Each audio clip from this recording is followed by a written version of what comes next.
Tervetuloa sukellukselle 100-vuotiaan Turkin menneisyyteen ja kulttuuriin. Minä olen Päivi Pulkkinen. Ja minä olen Hanna-Riitta Toivanen-Kola. Tässä podcast-sarjassa minua motivoi se, että voin Hanna-Riitan kanssa, joka on Byzantin asiantuntija, saada lisää tietoa siitä, miksi Turkki toimii niin kuin se toimii. Miksi esimerkiksi Suomesta tuli Naton jäsen huomattavasti aikaisemmin kuin Ruotsista? Minä puolestani haluaisin lisätä syvällisempää historian tuntemusta. Niin. Miksi autokratiat tai ylipäätään vahvat johtajat ovat nyt niin isossa nosteessa ja suurvaltojen johtajat pyrkivät rakentamaan narratiiveja loisteliaasta menneisyydestä?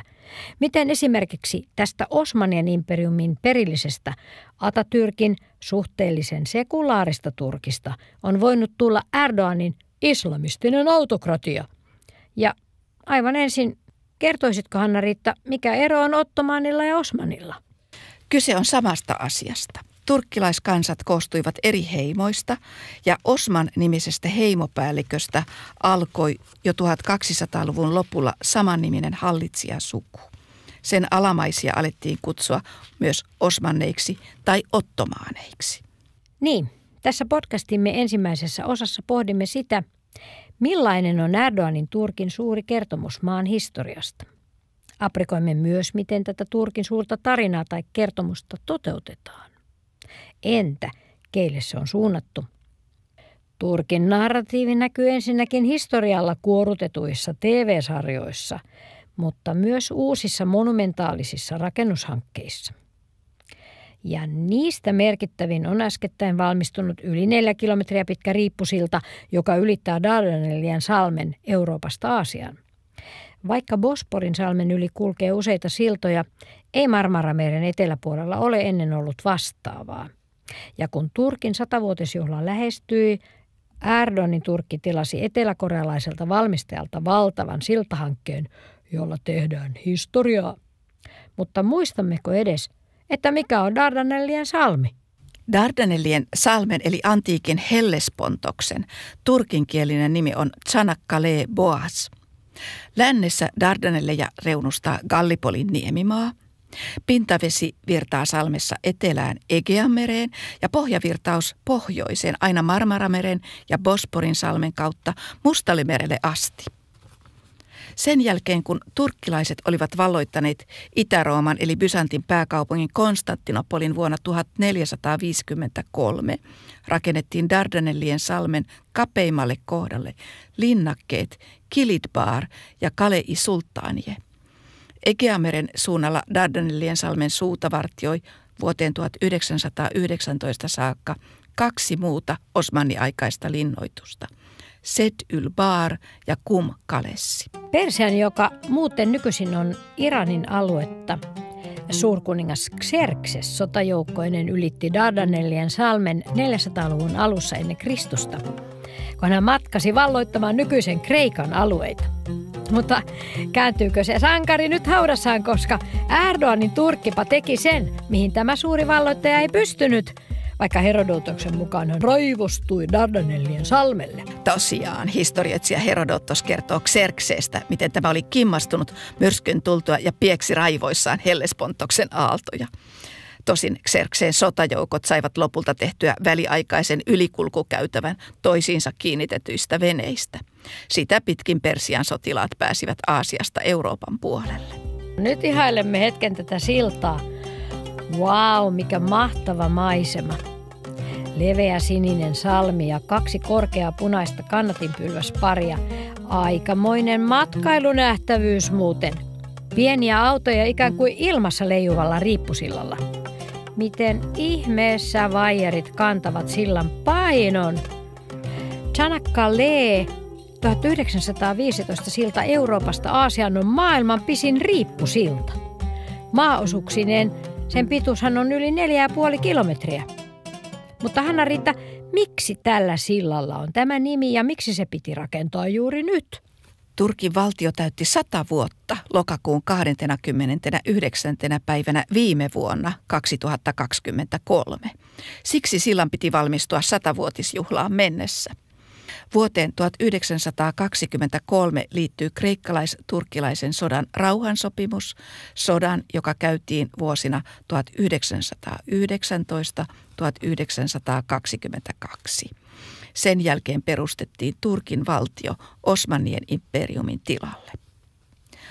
Toisekseen siltahanke liittyy sen sijainnin historiaan. Ensimmäisen maailmansodan aikana käytiin Dardanelleilla ja Gallipolin niemimaalla eli Tsanakkaleessa veristen taisteluiden sarja. Siksi sillan nimi on Tsanakkale 1915 silta. Ensimmäisessä maailmansodassa ympärysvallat taistelivat Dardanelleilla ottomaanien eli Osmanien imperiumia vastaan, samalla kun venäläiset pommittivat Bosporinsalmen rantoja.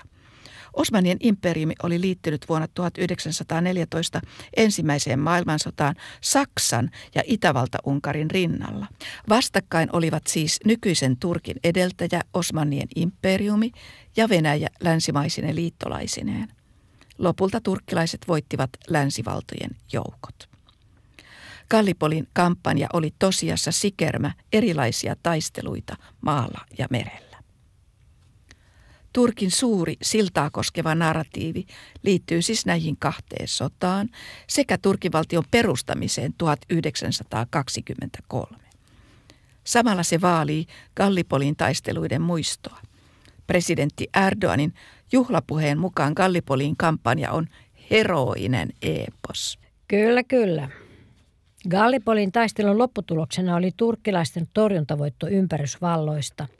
Ja tämä voittohan oli tärkeä senkin takia, että Osmanien imperiumi oli kärsinyt ensimmäisen maailmansodan alla Balkanin sodissa suuria menetyksiä. Voiton kunniaksi on filmattu useita isänmaallisia elokuvia, joista yksi on Jesim Seskinin ohjaama Çanakkale 1915. Elokuvissa sankarilliset ottomaanit puolustavat isänmaataan hyökkääjiltä. Yksi sankari on kuitenkin ylitse muiden. Mustafa Kemal Pasha, eli myöhemmin Atatürk. Kerropa Anna-Riitta vähän sillan taustoista. Çanakkale 1915 silta huokuu symboliikkaa. Yksi tärkeä näkökulma on se, että tämä uusi silta symboloi vaurautta ja kaupankäyntiä, eli Turkin asemaa uuden silkkitien kauttakulkuväylänä. Kulkihan vanha silkkitie läpi vähän Aasian, eli Anatolian. Lisäksi silta on rakennettu numerosymboliikan pohjalta. Çanakkale 1915 sillan pääjännevälin pituuteen 2023 metriä sisältyy Turkin valtion kuluneet 100 vuotta. Çanakkale 1915 silta sijaitsee Dardanellien salmessa noin 10 kilometriä Marmaramerestä etelään. Se on nimetty voiton mukaan, jonka turkkilaiset saivat meritaistelussa 18. maaliskuuta 1915. Ympärysvallat aloittivat hyökkäyksensä maaliskuun 18. päivänä samana vuonna, mutta ottomaanien laivat olivat täyttäneet salmen miinoilla, jotka upottivat tärkeitä hävittäjälaivoja. Sillan tornien korkeus on täsmälleen 318 metriä, jossa näkyvät numerot 3, maaliskuu ja 18, eli päivämäärä. Kun sillan nimessä Çanakkale 1915 on vielä vuosiluku 1915, saadaan Osmanien imperiumin suuren laivastovoiton päivämäärä 18.3.1915. Yksinkertaista ja salaperäistä yhtä aikaa. Onpa siihen siltaan kätketty paljon Ottomaanien imperiumin aikaista lukusymboliikkaa. Onko lukusymboliikka vieläkin tärkeämpää kuin rakennustekniikka? Mutta kertoo aika paljon erdoganismista ja Turkin valtion ideologisesta suuntauksesta, nimittäin tästä uusottomanismista.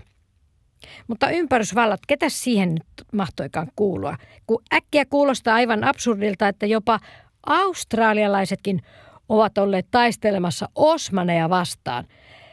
Australialaiset maapallon toiselta puolelta. Kyllä vain. Brittiläinen kansainyhteisö kokosi joukkonsa eri puolilta maailmaa. Lopulta Dardanellien salmessa, merellä ja Gallipolin niemimaalla Osmanien valtakuntaa vastaan taistelivat Ranska, Britannia, Australia, Uusi-Seelanti sekä intialaiset, irlantilaiset ja newfoundlandilaiset osastot. Mieshukka oli hirvittävä, koska Gallipolin avoin maasto ei tarjonnut muuta suojaa kuin hätäisesti kaivetut juoksuhaudat. Toisaalta samaan aikaan toisella puolella Anatoliaa osmanit alkoivat murhata armeenialaisia ja assyrialaiskristittyjä. Pahin vaihe kesti vuodesta 1915 vuoteen 1918, mutta näistä puhumme toisten lisää. Aika hurjaa historiaa, mutta eikö ollut niin, että Çanakkale 1915 silta kantaa 2 sodan muistoa? Eli se toinen niistä sodistahan oli kreikkalais-turkkilainen sota vuosina 1919-1922. 1900-luvun alkuhan oli monissa Euroopan maissa kansallisvaltioiden syntymisen aikaa. Miten tämä sota vaikutti? 1800-luvulla itsenäistynyt Kreikka halusi riittää itseensä Osmanien imperiumin kreikkalaisalueet. Kreikka havitteli itselleen niitä vähän Aasian kreikkalaisten asuttamia alueita, jotka olivat aikoinaan jääneet Osmanien valtaan, erityisesti rannikolta, jossa oli kreikkalaisia asunut jo antiikin siirtokuntien ajoista lähtien. Kreikkalaisuus näkyi siellä vielä vuoteen 1923, jolloin suurin osa Turkin kreikkalaisortodokseista siirrettiin Kreikkaan. Kansalaisuuden määritti väestönvaihdossa uskonto, ja Kreikan muslimit siirrettiin vastaavasti Turkkiin. Mutta kreikkalais-turkkilainen sotahan oli myös Turkin itsenäisyystaistelu, jonka jälkeen Ottomaanien valtakunta ja kalifaatti hajosivat ja hallitsija vaihtui.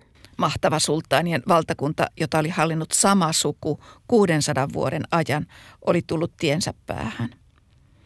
Valtakunta oli menettänyt alueensa muun muassa Balkanin niemimaalta, jonka alueet kuten Kreikka, Albania, Montenegro, Serbia ja Bulgaria olivat itsenäistyneet.